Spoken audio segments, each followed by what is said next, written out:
Muito boa noite a todos. Começa agora mais uma edição do programa A Verdade 2014. Sou Hamilton Nogueira e nosso tema para debate é Eleições 2014. Na pauta temos pesquisas, voto de comoção, participação em debates, campanhas e o que mais for aparecendo ao longo do programa. Fique atento, o programa A Verdade está no ar.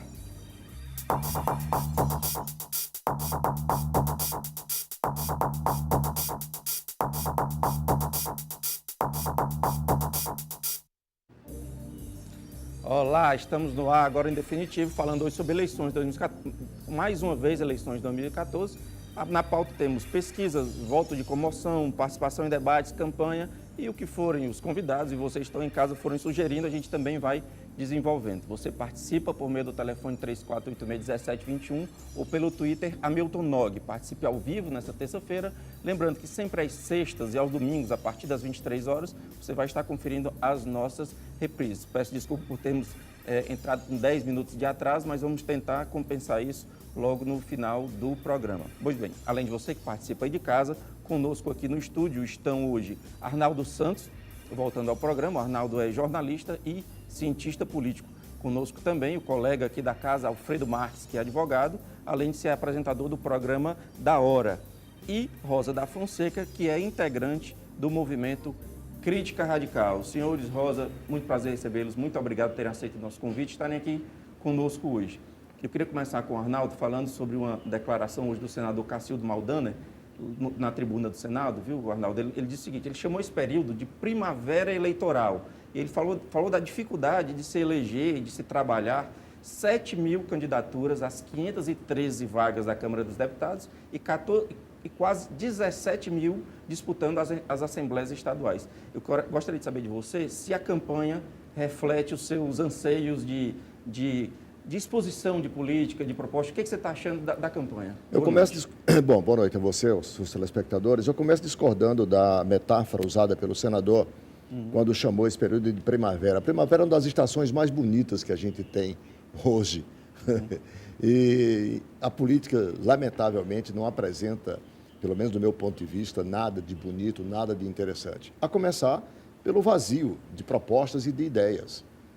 Se você observa hoje no plano nacional, você encontra a presidente Dilma repetindo algo que a gente já conhece muito, que é o mais médico, é a geração de mais emprego, é que a inflação está sob controle. Se você pega a oposição do outro lado, ela está dizendo que o mais médico não precisava existir, que a inflação está fora de controle e que a economia no próximo ano sairá desse caminho sustentável que vem se nos apresentando. Será mesmo que o Brasil, nesse instante, só tem isso para discutir? Essa é efetivamente a pauta do povo brasileiro? Eu vou só aqui dar um exemplo aqui. Vamos pegar o assunto de maior importância para uma sociedade. Educação, que é sempre tema recorrente. Se você pegar a organização, a forma como o Brasil está hoje, organizado enquanto Estado, enquanto federação, pelo menos no papel, você tem o município responsável pela formação do estudante de 0 até 14 anos. Geralmente com pouquíssimos recursos. Inclusive. E você tem o Estado, portanto, já com mais condições, responsável por apenas o ensino médio, apenas 3 anos. Ora, será que esse não seria um bom tema para nós discutirmos numa perspectiva de federalização da educação? Porque exatamente o ente que menos condições tem de gestão, porque não tem pessoas preparadas para isso, infelizmente, de recursos para isso e, sobretudo, de opção política pela educação, é quem tem a maior responsabilidade. E a fase da educação, na fase mais importante, que é na partida. Quer dizer, então, só para exemplificar. E a proposta pronta do Congresso do Cristóvão Buarque, né? Eu não posso chamar isso de primavera, de jeito nenhum, nesse instante, só para ser... Eu concordo plenamente com você em relação ao vazio de ideias, mas até que ponto nós temos culpa por fazermos as mesmas perguntas sempre? Sempre. For falar em inflação, nós falamos sempre na questão da inflação alta. Quando você diz nós, você se refere a quem? A sociedade não tem esse espaço para fazer as mesmas perguntas. Nós, comunicadores, somos induzidos por uma pauta que está aí na mídia, que interessa a poucos, que são incrustados geralmente os ditos letrados, politizados e urbanos, que detêm o poder econômico, tá? Que induz a uma pauta como se essa fosse a sociedade, que é essa pauta econômica. Os economistas, porque não tendo efetivamente solução para absolutamente quase nada, resolvem dizer que está tudo errado, porque é uma forma deles serem ouvidos, tá? Porque o que eles leem, o que eles passam para os alunos nas salas de aula, seja nos cursos de pós-graduação ou de graduação, não necessariamente é aquilo que na prática se verifica na economia de um país com as características do Brasil. Mas são esses os que são ouvidos, tá? Por outro lado, os partidos políticos, eles nos negam também uma opção muito melhor a partir de quem apresenta como opções para o processo eleitoral. Você se refere ao candidato? Se a imprensa, se me refiro aos candidatos, se a imprensa, se nós jornalistas, e aí você se colocou muito bem coletivamente, nos deixamos induzir por isto, pior para nós. Pior para a gente. Porque caberia exatamente a esta imprensa, sobretudo a chamada mídia grande, não deixar que essa pauta fosse colocada como sendo a pauta da sociedade brasileira. Por que a imprensa também não faz isso? E aí não é problema dos jornalistas. É porque as empresas também, sobretudo as grandes mídias, né, estão amestradas a esse sistema que está aí, esse interesse. E aí simples. Se retroalimenta esse vazio. Aliás, eu recorro aqui a Perseu Abramo, um velho jornalista, com quem eu aprendi, que foi quem teorizou e criou o que ele chamou de padrão de manipulação da mídia brasileira. E pegou esse padrão de manipulação e subdividiu em 4 vertentes, né? A indução, que é essa, que é fazer a gente achar que algo é assunto da pauta da sociedade sem ser. A omissão, ou seja, omite-se pura e simplesmente aquilo que efetivamente representaria os interesses coletivos, num momento como esse. A fragmentação, que todos nós conhecemos, o sujeito fala 10, 15 minutos como aqui, pinça uma frase, transforma essa frase em manchete para vender jornal, sem que efetivamente corresponda ao que está lá dentro. Só para citar esses 3 exemplos mais assim. Então, é o que está acontecendo hoje na política brasileira. Eu, particularmente, tenho essa visão crítica exatamente para não me deixar levar por esse, digamos, esse senso comum, na falta de uma melhor palavra. Alfredo, muito boa noite. Boa noite. Você está Obrigado contente pelo com a campanha? convite. Eu que agradeço a sua participação. Não, de forma nenhuma. Eu acho que nós estamos caminhando para a mediocridade, como é de sempre. O jogo é o mesmo. A Você refere bola. ao Ceará ou ao Brasil? Ceará é o Brasil e nós temos pouca perspectiva de mudança. O cenário é esse. A verdade é que de primavera não há nada, porque não há nenhum sentimento de transformação. Talvez ele queira fazer analogia, não à estação do ano, mas à primavera de Praga. Eu acredito que sim. Né? E que ela isso aqui não vai esboçar esse sentimento. A primavera de Praga, nós estávamos, na verdade, no meio do ano passado, com a insurreição popular. Ali, sim, nós estávamos no prenúncio de uma transformação. O presidente Dilma foi chamada à responsabilidade, apresentou um Congresso, uma pauta de mudanças, mas o Congresso conservador, reacionário, atrasado, medíocre e que bem representa as elites que nos comandam, não fez absolutamente nada. Essa é que é a verdade. Nós vamos ficar nesse diapasão, discutindo quem é que é mais bonitinho do que o outro, quem diz que é menos ladrão que o outro rouba mais, a gente vai escolher quem rouba menos. O galeguinho do zóio azul, do zóio verde, do zóio amarelo, e vamos ficar nessa besteira. Essa é que é a verdade. Nada. Proposta nada, transformação nada, e a sociedade vai apresentar a conta. Apresentamos recentemente a fatura, e quem não entendeu, é bom que seja desperte para isso, porque o discurso é da radicalidade. A sociedade brasileira não está buscando mais a política da conveniência. Né? Nós queremos a radicalidade. A radicalidade qual é? De coisa simples. Que um político seja decente, que não vá para lá para roubar a sociedade, que é coisa comum, né? É lugar comum. Então, como é que você vai acreditar? Bom, mas também ontem à noite... Também não é lugar comum colocar todo mundo no mesmo saco e aí a gente acaba criminalizando a política? Não, eu acho que não. É porque é a verdade dos fatos. Aqui se rouba com dinheiro na cueca, se rouba, como o Ciro disse ontem, licitação. Né? Ilicitação, inconveniências, ou trâmite, tráfico de influência. Tá? É um vale-tudo. A sociedade da gente é um vale-tudo. E se entende, com a lei de Gerson, que quem está lá e não faz isso, que não entra na mesma sistemática do roubo, é aquele otário que foi lá desavisado, E, foi para a portanto, festa não errada. serve ao partido. E não serve ao partido e não serve a ninguém. É Rosa, lamentável. por falar em radicalismo, o que é isso? Não voto? Não voto.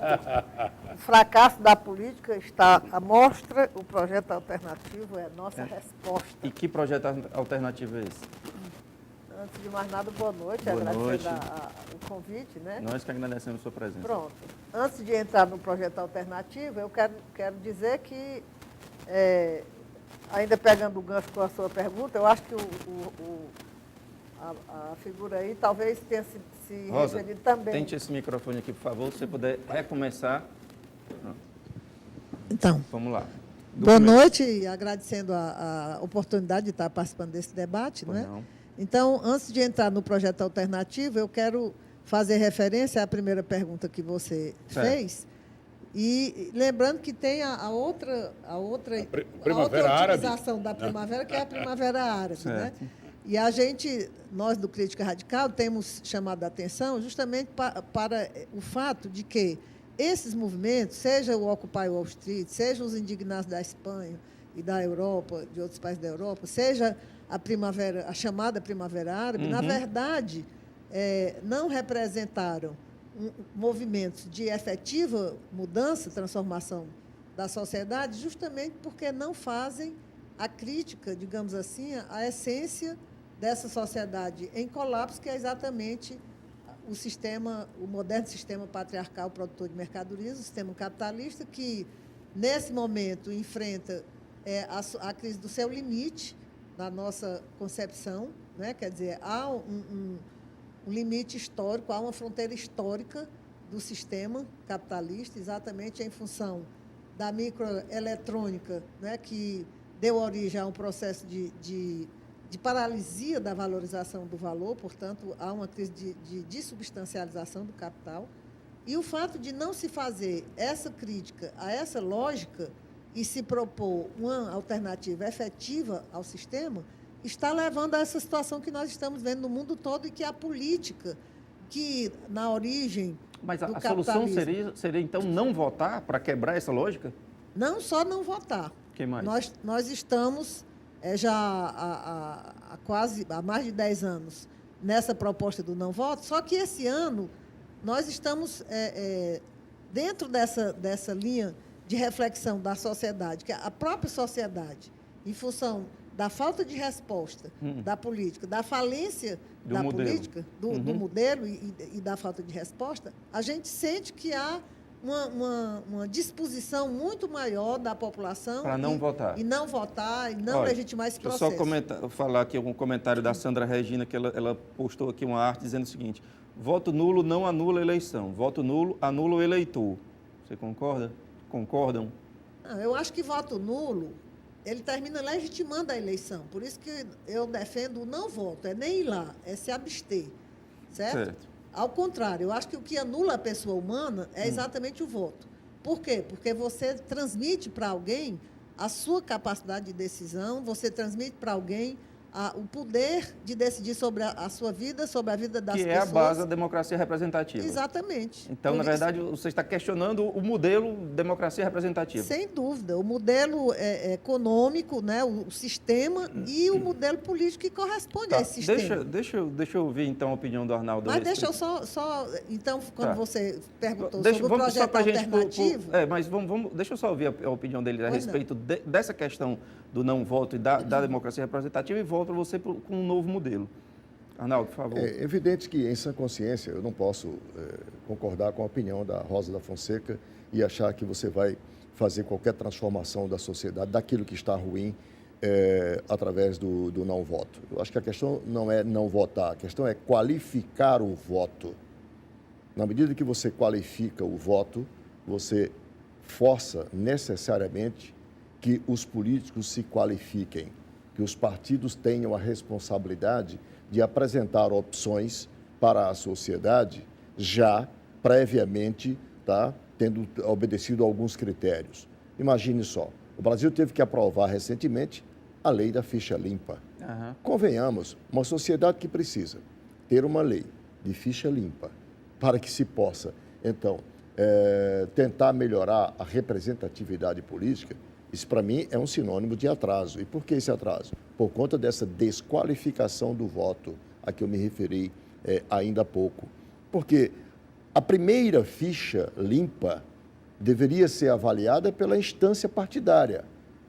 Um partido não tem o direito, a pretexto do transitado e não julgado, e aqui eu estou diante de um advogado, mesmo assim o partido não tem direito de uma vez um dos seus quadros, já tendo passado pela vida pública e tem pendências a resolver com a justiça... Nem ser lançado sua candidatura. Nem ser lançado sua candidatura. Aí o país tem que apresentar uma lei para que essa lei diga, não, como ele já respondeu a processo e foi julgado em uma instância, ele não pode ser candidato. Que deveria ser o Isso, para óbvio. mim, é um sinônimo de atraso absoluto. E por que esse atraso? Porque este voto continua desqualificado. Então, não vejo por onde você conseguir uma alternativa na sociedade que não seja Que pelo não seja voto. pelo meio político, pelo meu voto. não O Alfredo enxergo. concorda? Não, mais ou menos. Eu acho que a preocupação procede, mas um dos grandes problemas dos partidos é que eles se associam por convergência apenas de interesse. Não há projeto, não há ideologia, não há compromisso com a cidadania, nem com o país, nem com nada. O grupo se junta e aqui, por exemplo, no Ceará, Corriola da Família, mudou de partido, arruma de besta segue. Mudou para o outro, todo mundo segue. Que diabo de ideologia é essa? Tá, que o cara troca de camisa de time. Eu só torço Fortaleza. Se o Fortaleza se acabar, eu não torço nenhum. Né? Não vai mudar para o Ceará amanhã porque... Não, porque o Fortaleza se acabou, é mais fácil massacar. Eu torço Ferroviário, torço Por isso que eu Calor, torço pelo Maranguá, Ferrinho. qualquer desgraça. O Ceará não dá. Então, Né? Mas aí, mas você imagine essa circunstância, um governador, um líder político, um líder partidário que todo dia troca de camisa e todo dia troca de time e leva todos com ele. Significa que nenhum dessas pessoas merece o voto de quem está assistindo. E nós estamos na melancólica discussão de quem é que nós vamos tirar desse balaio de gato, tá? Desse monturo de gente ruim, que seja menos ruim para a gente votar. Olha como nós ficamos numa situação delicada. O eleitor fica atrás de pensar dentro de um universo de ruindade, aquele que possa transparecer, que dê a ideia de que é No menos entanto, ainda não há um modelo que substitui esse do voto e da Não há. da democracia E, lamentavelmente, representativa. não há. Mas qual é o modelo, Rosa? Tem um minuto para você dizer qual seria o modelo. Bom, eu entendo que é o contrário. Através do voto é que ninguém consegue mudar nada como não se mudou até hoje. Certo? Não Também- mudou nada até hoje? Não. Nos últimos 30 anos não mudou nada. Do ponto de vista da situação do meio ambiente e das pessoas humanas, o que nós estamos vendo é a ampliação da barbárie e a ampliação do ecocídio. Então, o que o sistema capitalista vem fazendo é exatamente aprofundando esse processo destrutivo e autodestrutivo. Então, a possibilidade de saída, quando a gente fala em projeto alternativo, é justamente um projeto que rompa com as categorias do capitalismo. O dinheiro, a mercadoria, o mercado, o Estado, a política, todas essas categorias que são categorias fundantes do capitalismo, que são categorias históricas e que, portanto, para que nós possamos realmente ter uma vida diferente dessa desgraça que está aí, nós temos que fazer, E se nós- sair se não- fora não- dessa ausência lógica. do processo, E se no meio termo nós ninguém tirássemos encontra a nada melhor. importância do dinheiro, Então- do processo eleitoral, não seria um meio termo interessante, Arnaldo? Porque Sim. a legislação eleitoral vem fazendo isso aos poucos, né? Essa é uma discussão em que já perpassou o século passado e não se consegue. É preciso que se avalie. O problema do dinheiro hoje nas eleições do Brasil não é pela eleição em si. É porque uma democracia, um país com as características como o Brasil, para poder você exercer esse sistema democrático, você não tem como fazer se não for nos níveis de investimentos que são feitos. Simples assim. Você não cruza um país desse num período de 45 Com um dias. voo de carreira. Você não cruza. Então, isso é uma outra coisa. Embora a gente saiba que haja a compra do voto diretamente aqui e ali, mas esse é um erro que a imprensa também comete, desinformando a sociedade. O voto é caro não é porque se compra o voto. Quando você fala assim, o voto per capita custa R$100. Por favor, não é que o candidato compra cada voto dele a R$100, não. É que para eles conseguir se eleger, Há uma média, o que ele gasta. Quando você faz a média ponderada e você aplica o voto per capita, custa mais ou menos isso. Tá. Mas isso está incluído a produção de televisão, os cartazes, o santinho, os deslocamentos de avião, os carros de som, tudo isso é pago. Que é legítimo. Tudo isso é legítimo pago. da exposição. É legítimo, tudo isso é pago. Então, não dá para você fazer campanha no Brasil de outra forma, mais barata. Não. Peço licença a vocês. Rosa, peço um minuto, eu volto com você no próximo bloco, eu tenho que fazer um breve intervalo. Você pode e deve participar, 34861721 ou Twitter, Hamilton Nogue. Até já. Olá, estamos de volta, segundo bloco do programa Verdade de hoje, falando sobre eleições 2014. Na pauta temos pesquisa, voto de comoção, participação em debates, campanhas e o que mais for surgindo. Você participa, 34861721 ou Twitter, Hamilton Nogue. Você participa, enquanto você participa de casa, aqui conosco no estúdio estão Arnaldo Santos, o Arnaldo é jornalista e cientista político. Conosco também Alfredo Marques, que é advogado e nosso colega aqui, apresentador do programa da Hora, ao vivo 12h30 e reprise às 6h30 da noite. E Rosa da Fonseca, que é integrante do movimento Crítica Radical. Bom, eu tenho algumas participações pelo Twitter aqui. O André Luiz pede para o Alfredo, tá? Alfredo Marques, dizer a sua ideologia política. Bom, eu sou socialista por convicção, acho que é um experimento mais revolucionário que a história nos reservou para o ser humano, a oportunidade de compartilhar da riqueza de forma igualitária. Até Cristo professava isso. Se algum demérito em pensar assim, eu continuo pensando dessa forma. Tá? Independente das experiências que foram curtas, mas o mundo e a inteligência do mundo vai fazer chegar lá e a gente construir uma sociedade de iguais. Tá. Quase jornalista Natália Moreira da Rocha, que está aqui conosco no estúdio, pergunta sobre se o voto não obrigatório mudaria alguma coisa. Arnaldo, o que você acha? Não sei se mudaria alguma coisa. Sinceramente, como nós não experimentamos, não dá para fazer na base do achismo. O que aumentaria, certamente, seria o número de pessoas de abstenção, ou seja, pessoas que não participariam, certamente.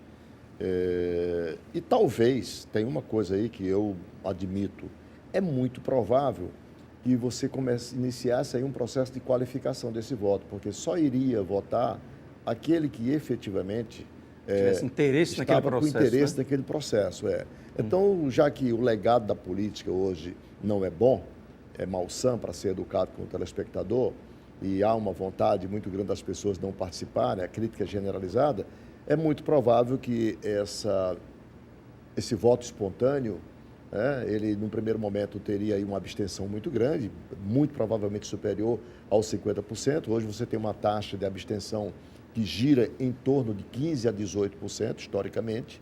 Essa é a abstenção que tem, é só olhar os dados das últimas eleições e você vai perceber isto. É muito provável que, no primeiro momento, nós tivéssemos aí algo superior a 50%. E, pouco a pouco, isso ia voltando. Né? E é importante essa história do pouco a pouco, da evolução, porque as pessoas pensam, às vezes, que uma lei muda do dia para a noite. E é bom sempre contar com evolução social, evolução dos povos, para que a educação vá paulatinamente avançando. Só complementar essa fala do Arnaldo, eu suscitaria duas questões. Um escritor, Eduardo Galeano, disse o seguinte: se você não quer mudar nada, convoque uma eleição. E parece que as coisas funcionam mais ou menos assim. Você já está fortalecendo o que eu dizendo. E a faculdade de você exercitar ou não o voto aqui, que é compulsório, é obrigatório, né? A Europa já faz isso há muito tempo e são chamadas as democracias sem voto, sem participação popular. Lembrando que é um nível educacional completamente diferente. Completamente diferente. Tive na Suécia e acompanhei um vereador que faz um mandato online.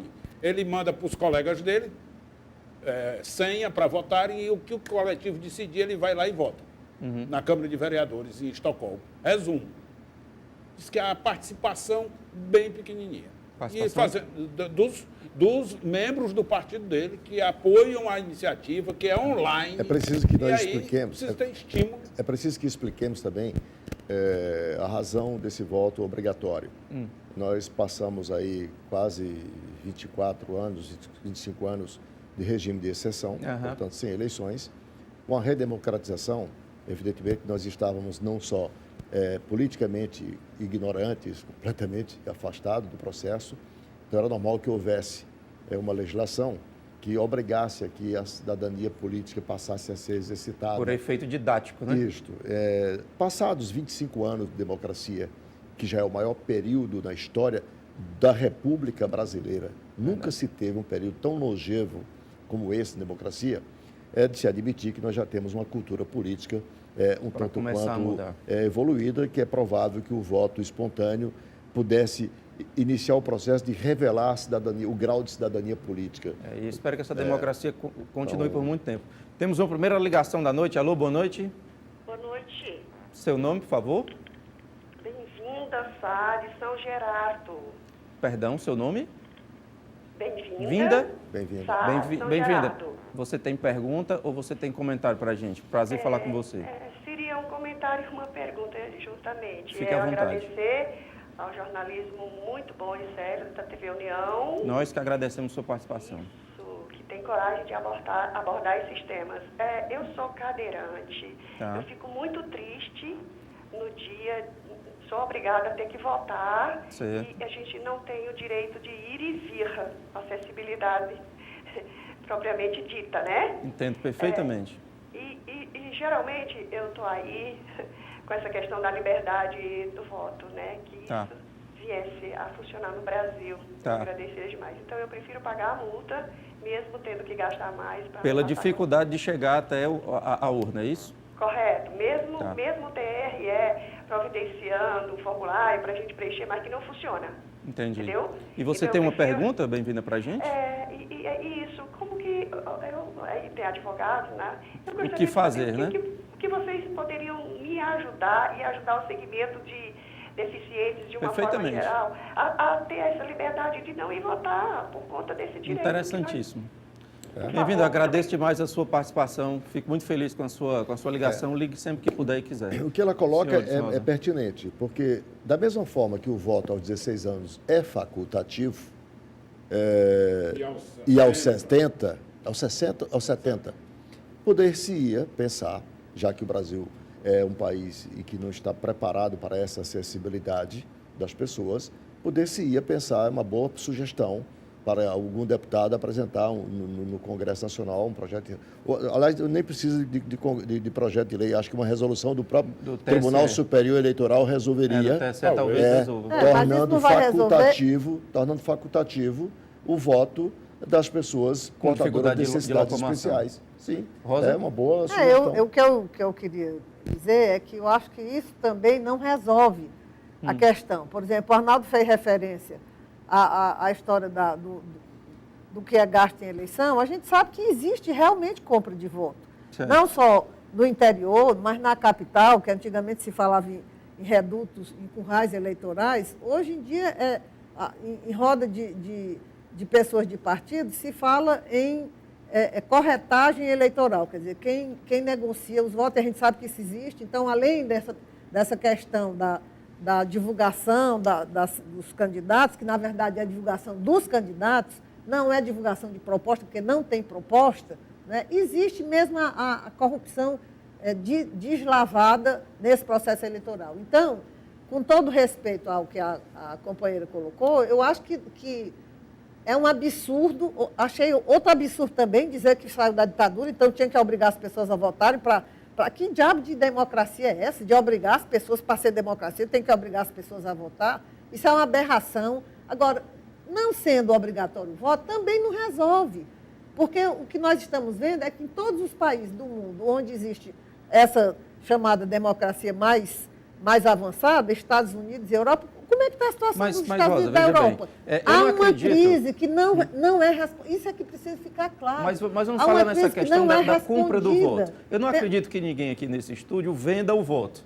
Por quê? Porque não há fragilidade social e intelectual e cidadã. Mas eu queria só concluir... A solução não seria, então, combater a fragilidade da ponta de quem compra? Eu acho que a solução é a gente pensar noutro sistema de decisão, certo? A sociedade... As pessoas humanas, nós precisamos nos organizar de forma consciente, coletiva, de forma horizontal, para decidir realmente como é que nós vamos sair dessa grave situação em que se encontra não é só Fortaleza, o Ceará, o Brasil, não, é o mundo.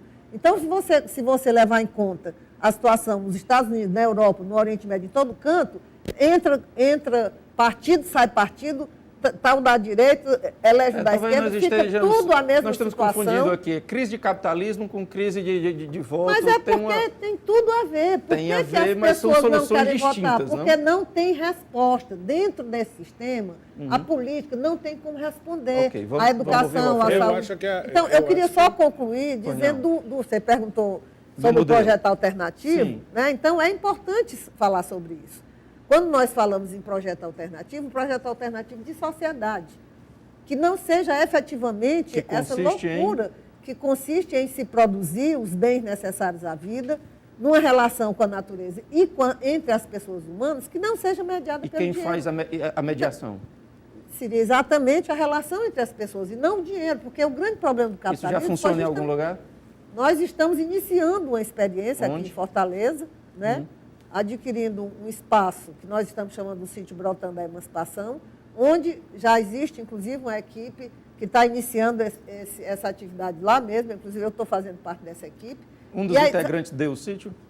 Hein? Um dos integrantes deu o sítio? Não, nós estamos fazendo, inclusive, uma ampla campanha para que as pessoas colaborem no sentido de quitar a Rosa quer criar uma sociedade sem voto e sem dinheiro, mas eles compraram o terreno, tá? Para poder montar, eles estão comprando e estão fazendo campanha, pedindo dinheiro às pessoas para colaborar. É de uma contradição em si que não dá nem para a gente tentar discutir, entender. Nós estamos dentro do capitalismo. Prega o não capitalismo, a sociedade coletiva e vai pedir dinheiro às pessoas que têm o capital. Porque não tem outra forma. Talvez esse grupo acredite que seja uma semente, é isso? Não tem outra forma de adquirir o espaço que não seja dessa forma. Então, isso não tem... Essa não é uma proposta para hoje. O problema é que não é assim. E nós não temos essa referência, Rosa, me perdoe, dentro da estrutura da nossa sociedade e no mundo inteiro. Se voltarmos ainda para uma sociedade tribal, talvez não encontremos nem tem um sistema anárquico que funcione de forma eficaz e que garanta a sobrevivência de todos. Não está garantindo, do jeito que está. Não é verdade. Não é verdade. O mundo, a despeito do capitalismo, ele tem conseguido ganhos. Deixa eu lançar aqui. Vamos só seguir aqui. A gente ainda precisa falar sobre a questão de debate. Por exemplo, se o modelo não contenta e se os senhores e a Rosa não estão satisfeitos com o modelo de campanha e de exposição, eu acredito, pelo menos talvez seja senso comum, que o debate seja o momento em que os candidatos estão menos sujeitos à questão da publicidade. E eu acredito que vem sendo fragilizado o modelo do debate. O que eu quero saber de vocês é exatamente isso. Tem agora um recurso de alguns anos que o candidato que está muito à frente não vai para debate. Tem acontecido isso no Ceará, se acontecer no plano federal também. A sociedade não perde, a democracia não perde com isso também? Não. Não perde, não. Não perde absolutamente nada. Os debates são tão amarrados, o tempo é tão exíguo, tá? Que você não tem nenhum prejuízo. Pelo contrário, você confunde muito mais do que você esclarece. Se você quer fazer debate, faz o seguinte, chama de 2 em 2.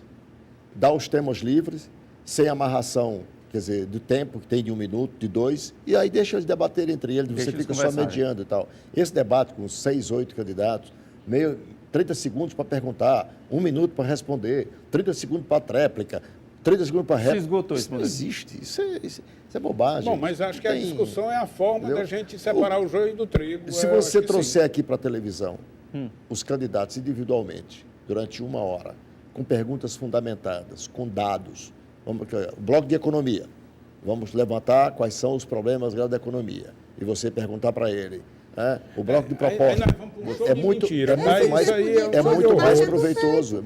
É um show de horrores, isso aí é o que a gente vem acompanhando. Também não funciona. Não funciona. Porque não tem ideologia, não tem projeto, não tem proposta, e por mais que o cara minta, eu não acredito. E muitas propostas acontecem no sabor o partido dele, porque a ideologia dele não permite que ele faça o que ele está dizendo. A questão não cabe a mim e a você julgar. Quando eu estou dizendo que você traz o candidato aqui para dentro do estúdio, faz uma pesquisa, levanta os problemas, pergunta para ele, deixa ele responder. Se ele mentir, isso é problema do eleitor, do cidadão que está assistindo.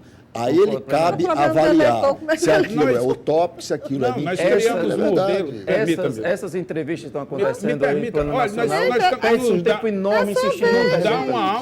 Nos dá uma aura de que o processo é democrático, colocar um cara, meu número é tal, vote fulano, por mais transporte, por mais saúde, por mais não sei o quê. Isso é tudo uma falácia. Senhores, professor, eu peço licença, temos mais uma ligação. Alô, boa noite. Boa noite. Seu nome, por favor? Meu nome é Everaldo Timbaúba. Everaldo, prazer falar com você. Você tem pergunta ou comentário para a gente, Everaldo? Pronto, é só uma pergunta. Pois não. Porque antigamente na política existia muito a questão do nepotismo. Certo. Né? Okay. Pai, passava para filha, essa coisa toda. E hoje em dia não pode mais. Então, eu vejo que ainda existe esse nepotismo nessa questão de coligações. Certo. Isso é, por exemplo, um partido não se candidata só, ele se candidata com 10 partidos. Certo. Então, agora é um nepotismo coligado. É isso que eu queria saber se isso existe ou é doidice minha. Everaldo, agradeço demais a sua participação. Grande abraço, ligue sempre que puder e quiser. Os senhores entenderam a pergunta dele? Bom, eu não entendi a questão do nepotismo. A associação cruzado. de coligação com nepotismo também não ficou muito claro para mim. O que eu vejo que o nepotismo é uma prática condenada, ilegal, mas realizada aos olhos vistos. Por exemplo, aqui no nosso Ceará, o governador empregou os irmãos do jeito que quis. E é normal? Não. É um crime? É, porque tem uma legislação que veda. E, no entanto, fez. Por quê? Porque não tem Ministério Público, porque não tem Justiça, porque não tem isso, porque não tem aquilo, ou todo mundo se curva. Ok. Não, é desse jeito. Arnaldo, o Suderlan perguntou aqui pela rede social sobre tempos de TV igual. Ele lança talvez inconformado também com as grandes diferenças, as grandes diferenças de tempo de um candidato para outro. Ele pergunta por que não são os tempos iguais. Seria justo uma coligação de 20, não para democracia representativa, 20 partidos que representam uma bancada maior, ter um tempo igual de uma coligação de 2 partidos? Não, claro que não.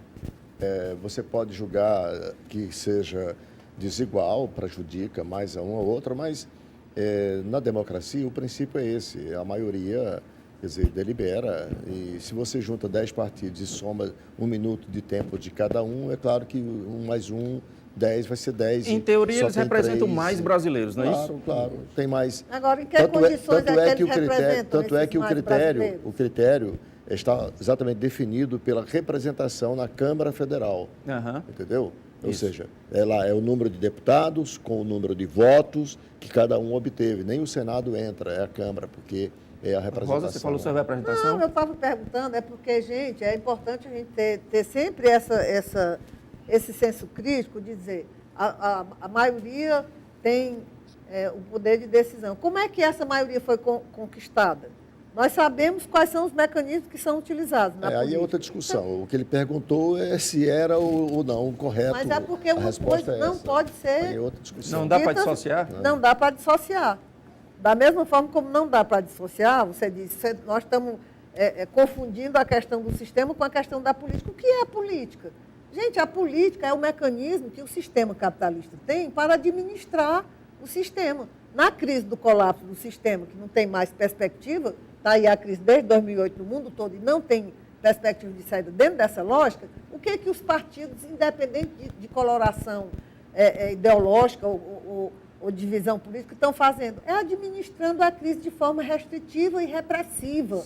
Quando foi colocada aqui a questão dos movimentos aqui no Brasil, que foi, você fez referência ao movimento de junho do ano passado, qual foi a resposta do governo? Foi num primeiro momento, tentar dar alguma resposta por conta do movimento, mas em seguida é o quê? É a repressão, é a tentativa de criminalização dos movimentos sociais. Então, isso é a política. Okay. A política é o mecanismo do sistema capitalista em colapso para gerenciar essa crise de forma restritiva, restringindo os direitos, e repressiva contra quem se manifesta. Então, peço licença aos senhores, a professora, temos que fazer um breve intervalo. Você pode e deve participar, 3486-1721, ou o Twitter é Milton Nog. A gente volta já. Olá, estamos de volta, terceiro e último bloco do programa Verdade de hoje, falando sobre promessas e propostas de campanha. Propaganda pura, mera propaganda ou compromisso. Você participa por meio do telefone 3486-1721 ou pelo Twitter Hamilton Nog. Participe ao vivo nessa terça-feira, lembrando que às sextas e aos domingos, sempre a partir das 23 horas, você vai estar vendo as nossas reprises. Além de você que participa de casa, conosco aqui hoje estão Alexandre Damasceno, ele é especialista em gestão pública e doutor em economia. Também Leurenberg Lima, consultor político, especialista em marketing político. Conosco, Djalma Pinto, agora, estou muito rápido. Djalma Pinto, que é advogado com atuação na área de direito público.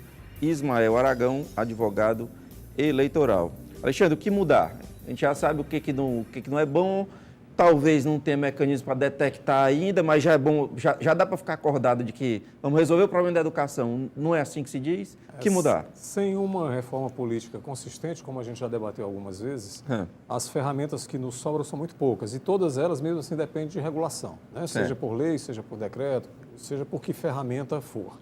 Mas eu me reporto sempre a uma experiência muito importante do Senado Federal, quando da Constituição de 88. Certo. O Centro de Processamento de Dados do Senado recebia da população brasileira, de todos os lugares, propostas de temas que gostariam que estivessem representados na Constituição e que sugestões aquele tema estaria. Por exemplo, questão da aposentadoria sugeria a paridade, o cidadão participaria de uma maneira geral.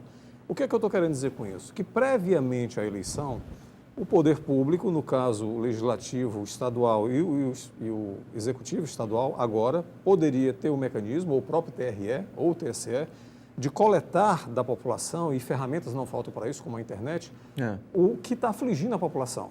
Questão do transporte intermunicipal, questão da segurança, isso é fácil, com um site, simplesmente. Facílimo, você pode coletar tudo isso. As audiências públicas. As audiências públicas desse sintoma. Então, a partir disso, especialistas poderiam estruturar esses principais itens para se criar um tabelão.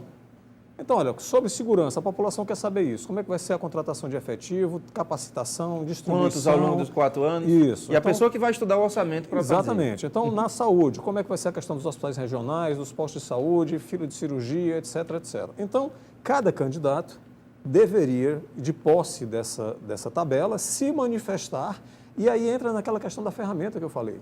Por uma ferramenta, o eleitor poderia comparar, de uma vez, todos os candidatos. Então, eu quero saber como vai ser a contratação de efetivo policial nos próximos 4 anos, na opinião dos parlamentares, dos candidatos a parlamentar.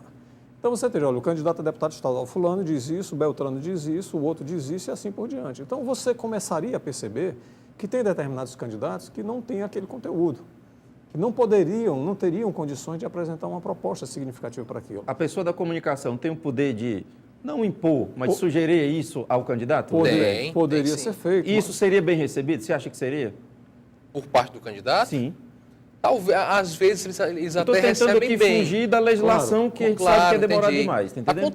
Acontece muito. A gente, mesmo no nosso trabalho que a gente desenvolve, a gente procura sugerir, debater, mas isso acontece com êxito, Hamilton, quando você tem pessoas preparadas e abertas ao debate. E também quando você tem tempo. Volto a dizer que um dos maiores problemas dessa eleição no estado do Ceará, ao meu ver, foi a falta de tempo para formular propostas.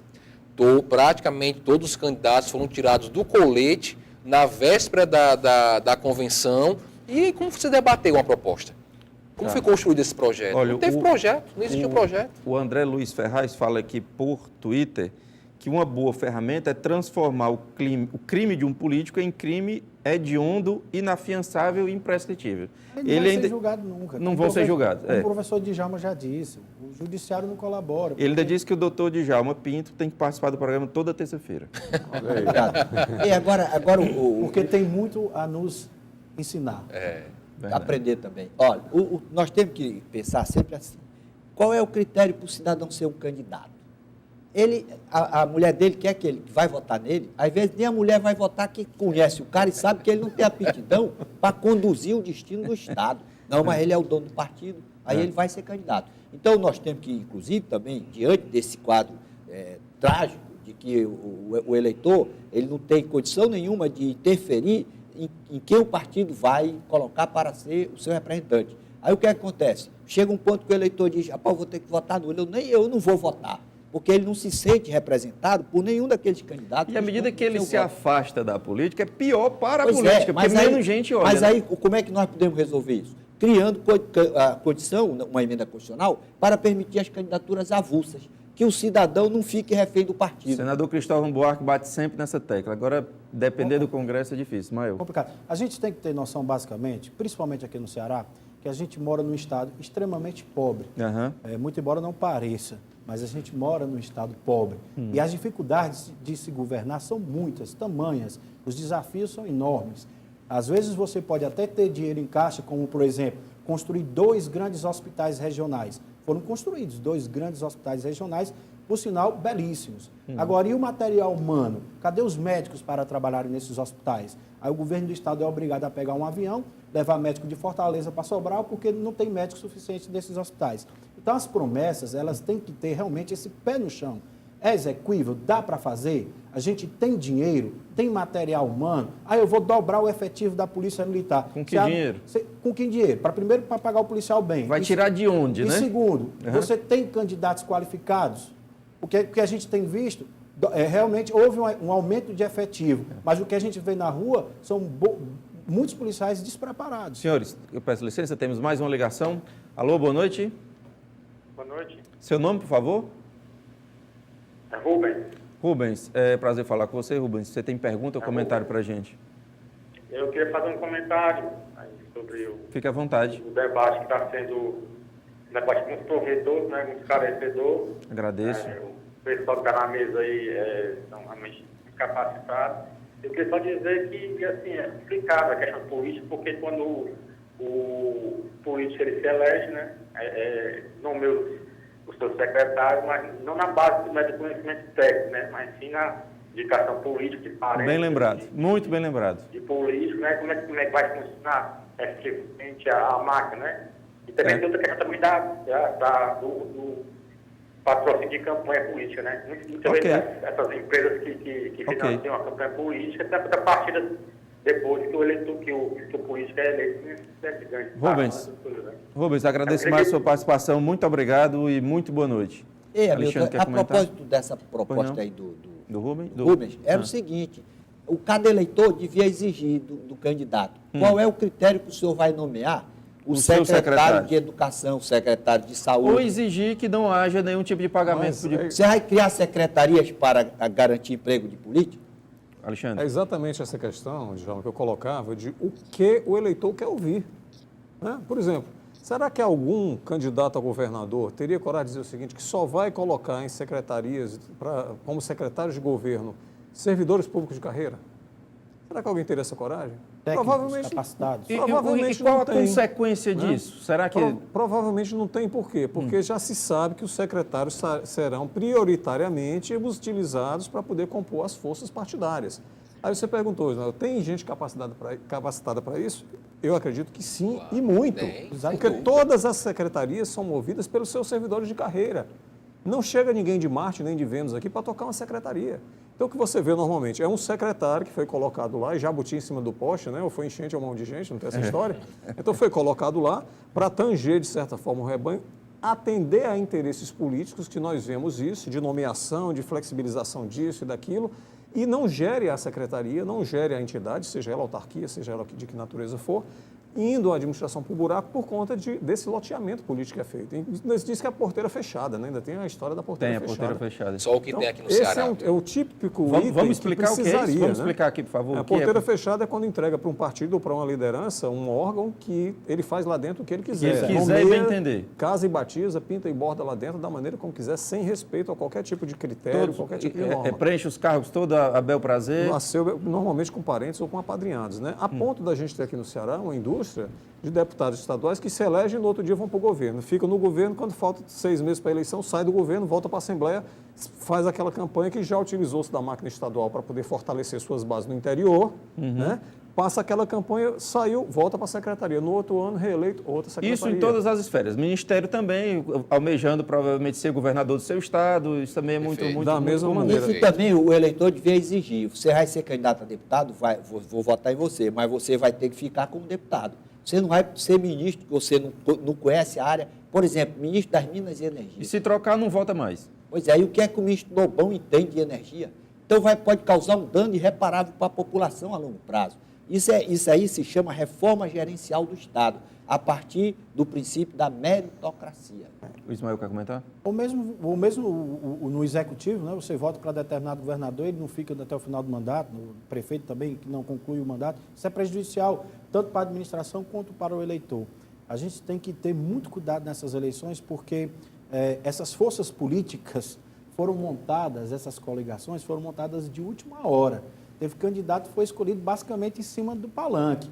Então, a gente quer dizer, e muitas vezes escolhas pessoais, não foi escolha partidária dos correligionários, escolhas pessoais. Então, a gente vai ter que ter muito cuidado, porque essas coligações foram montadas de última hora, visando interesses momentâneos, e após a eleição, vai haver esse loteamento de cargos. Olha, eu sempre falo aqui, a Alexandre testemunha disso, que eu peço sempre para não minimizar o voto do parlamento, porque a gente não sabe muito bem o que está acontecendo lá, vereador, deputado estadual, deputado federal.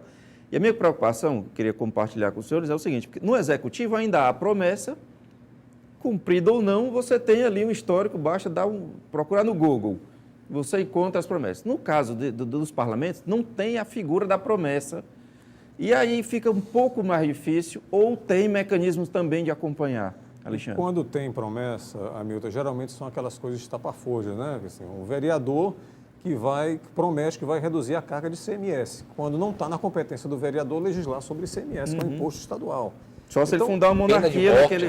Pena de morte, surgiu o vereador recentemente. O que acontece é que não são compromissos, são promessas. Aí volta de novo para a necessidade daquela tabulação do que fazer. Né? Porque se você começa a dizer que tem até uma piada que o cara diz que vai revogar a lei da gravidade, né? Então, assim, se você começa a ver candidatos dizendo que vão revogar a lei da gravidade, obviamente aquele é um completo despreparado para isso aí. E o pré-requisito disso é conhecimento do processo político. Do papel daquele agente político, do papel que ele vai ter. Mas se normalmente se vota num deputado, vereador, deputado federal, estadual, senador, porque é o mais conhecido, ou porque é uma marca publicitária, é a Coca-Cola, beba Coca-Cola, aí fica complicado de acompanhar. Os critérios são muito pessoais na eleição proporcional. É porque você conhece, é porque ele fez um favor, é porque mora perto da minha casa. Ele deu dinheiro. É porque eu dei, principalmente porque eu dei dinheiro, é porque gosta do meu time, arranjou uma cirurgia. São os critérios mais absurdos possíveis na eleição proporcional. Nessa eleição, nós temos um caso muito grave, que é a junção de alguns partidos... No Ceará, você diz? No Ceará, visando tão somente o tempo de televisão, que é um caso muito sério, e a gente tem que observar essas legendas de aluguel, porque o tempo de televisão é importantíssimo, porque ali é que o candidato vai ganhar maior visibilidade. E tem um comércio muito elaborado por trás. Isso é prejudicial para a nossa democracia. Mas eu vou dar uma dica. Nós temos 5 emissoras, grandes emissoras de TVs aqui, que vão fazer debates. O eleitor, ele não precisa assistir o programa eleitoral, não. Ele precisa assistir aos debates. Porque no debate, o marqueteiro, ou quem quer que seja o assessor, ele não vai poder dar resposta pelo candidato. E algumas dessas promessas vão ser rebatidas durante o debate. Se ele diz que vai melhorar a educação, o outro candidato vai perguntar como. Então, é importante que você assista aos debates, principalmente nas rádios, e os debates que normalmente eles ficam disponíveis em YouTube, em internet depois, então não tem mais condição de dizer que não teve tempo. Senhores, temos mais uma ligação. Alô, boa noite. Boa noite. Seu nome? Quem está falando é Francisca Lúcia. Francisca, prazer falar com você, Francisca. Você tem pergunta ou comentário para a gente? É um comentário, né? Fique à vontade. Olha, primeiramente quero dar os parabéns, né? Pelo programa, muito obrigado. Pelo programa e que continue assim, né? Ensinando o eleitor. Não só o eleitor, como também os cabos eleitoral, que precisa ser educado. Todos nós precisamos. Os retratos dos candidatos, né? Esse aí é um ponto, né? Tá bom. Já vai um cola lá com o maior jeitinho, gastando, né, seu tempo, e outro vem e arranca. É crime eleitoral. E isso eu acho isso horrível, né? Ok, Fui Francisco. candidata, graças a Deus, sem nem saber para onde caminhar, mas entrei, vi como é difícil essa parte eleitoral. Para ser candidato é difícil. Francisco, você tem alguma pergunta para a gente? No momento, eu não quero fazer só pergunta, eu só quero mesmo fazer esse comentário. Agradecer e ficar sempre atento e pedir para vocês informar mais, né? Mais nossos eleitores, viu? Francisco, agradeço demais a sua participação, ela é muito importante, muito gratificante. Um grande abraço, viu? Olha, inutilizar propaganda eleitoral é crime. E é o candidato, o correligionário, o simpatizante dele, que não utiliza a propaganda do outro, não tem capacidade de viver na democracia. A democracia pressupõe o pluralismo, o direito de crítica. Quem não tem capacidade de receber crítica não tem vocação para participar do processo eleitoral, nem ser um representante do povo. E nós temos um mecanismo muito interessante nessa eleição, que são as redes sociais. Eu vi uma foto numa rede social de um carro de um determinado candidato, devidamente adesivado, parado na contramão em cima da calçada. Imediatamente o eleitor bateu a foto e colocou na rede social. Isso é um mecanismo que nós, eleitores, temos de fiscalizar também a conduta. A conduta dos próprios candidatos é realmente deplorável, né? Eu tive um caso na eleição municipal passada que no escritório onde meu pai dava expediente, que era uma fundação, um candidato que já era vereador de Fortaleza simplesmente mandou a pessoa ir lá com o balde e encheu de propaganda, o que é crime eleitoral também, você afixar propaganda sem ter autorização do proprietário do imóvel. Então, o que eu estou querendo colocar a partir disso aí? É que essas ferramentas antigas da pessoa na rua com um bandeiraço para mostrar que tem gente trabalhando, o carro de som que vai fazendo poluição sonora, o adesivo pregado na marra no carro, o panfleto que incomoda a pessoa na passagem, enfim, o papel colado no muro, isso vai ter que acabar, né? Essas ferramentas, eu estou muito otimista, Milton, que nos próximos, 8, 10 anos, esse avanço tecnológico dos smartphones, daqui a pouco dos smartwatches, né? Com relógio você vai fazer isso, que a gente possa ter a eleição sem que o candidato tenha que ir à rua necessariamente, porque ele estando à disposição de todos, na maior parte do tempo, para responder perguntas no chat. Espécie de sabatina. Isso, quer dizer, o TRE pode ter o seu site, que tem tantos candidatos, esse candidato aqui vai estar à disposição da população, tal dia de tantas às tantas horas. Pode apertar o sujeito lá. Só para concluir, nós percebemos na campanha de hoje uma riqueza de bandeiras e uma pobreza excessiva de propostas. O que pode evidenciar o abuso do poder econômico também. Os senhores não acham que a televisão vai mudar esse cenário, não? Quando começar? Mudar em Ou vai piorar, melhorar? A campanha? A campanha, na verdade, ainda está meio fria, a gente pode dizer, também né? Acho, né? Está um pouquinho fria. A televisão começa a dar exatamente daqui a 2 semanas, dia 19, a tendência é que a campanha ganhe outros contornos. Mas é interessante falar também, Hamilton, que está faltando propostas. Já começou muito ataques e de gente que não é nem candidato. É importante que o eleitor fique atento a isso e cobre dos candidatos propostas. O tempo que é usado para briga é roubado do tempo que deveria ser usado para isso é feito proposital, às vezes. Sem dúvida, forma não tem o que dizer. Desviar o caminho. Senhores, infelizmente, nosso programa chegou ao final, rapidíssimo, sei, mas muita gente falando, não dá porque a gente quer. Queria dar 20 a 30 segundos para cada um para as considerações finais. Ismael, por favor. Bom, vou repetir mais uma vez. O grande fiscal da eleição é o eleitor. Quanto às promessas de campanha, o eleitor tem que ficar atento, procurar acessar o site dos partidos, procurar os programas de governo, procurar saber a conduta daquele candidato, em que circunstância aquele candidato formou a sua coligação, quais são os interesses da coligação e se ele realmente está capacitado para fazer tudo aquilo que ele se propõe. Vale ler a proposta de governo também, né? Com certeza. Só lembrar que comprar o voto e vender o voto é crime, tanto para o vendedor como para o candidato comprador. 4 anos de reclusão é a previsão na lei. Eurenberg. Milton, parabenizar a TV União, que prestou um serviço à sociedade cearense, como já foi dito para alguns participantes aqui, alguns telespectadores, e dizer que a gente está sempre à disposição e que o eleitor cobre propostas dos seus candidatos. Alexandre? Sobra muito pouco para o último falar, né? Mas eu queria alertar o eleitor, o cidadão que está em casa nos ouvindo, que verifique as mentiras doces que estão colocadas nesta campanha, desde a declaração de bem dos candidatos. Muito bem lembrado. Há candidatos a cargo majoritário aqui no Ceará que está declarando patrimônio de 800 e poucos mil, quando se sabe que o apartamento onde ele mora vale quase 2 milhões.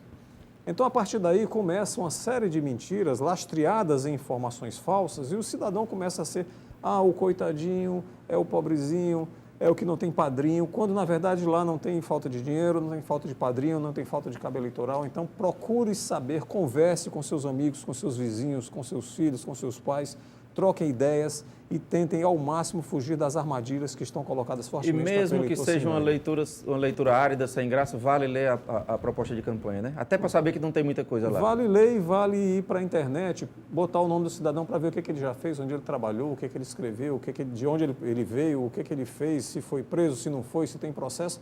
Vale a pena pesquisar. Ainda é a melhor ferramenta para diminuir a margem de erro. Ismael, Djalma, Leonberg, Alexandre, prazer recebê-los. Agradeço demais o esforço de estar aqui conosco conversando hoje sobre esse tema. Infelizmente chegamos ao final. Agradeço também a participação de vocês, quem ligou, quem não ligou, quem tweetou. Não minimize, não acho que é menos importante o seu voto nos parlamentos, vereador, deputado estadual, federal. Lá tem o que há de melhor e o que há de pior. E se você acha que a política está ruim, a má notícia é que só há um remédio, mais política. Grande abraço e até terça-feira que vem. Tchau.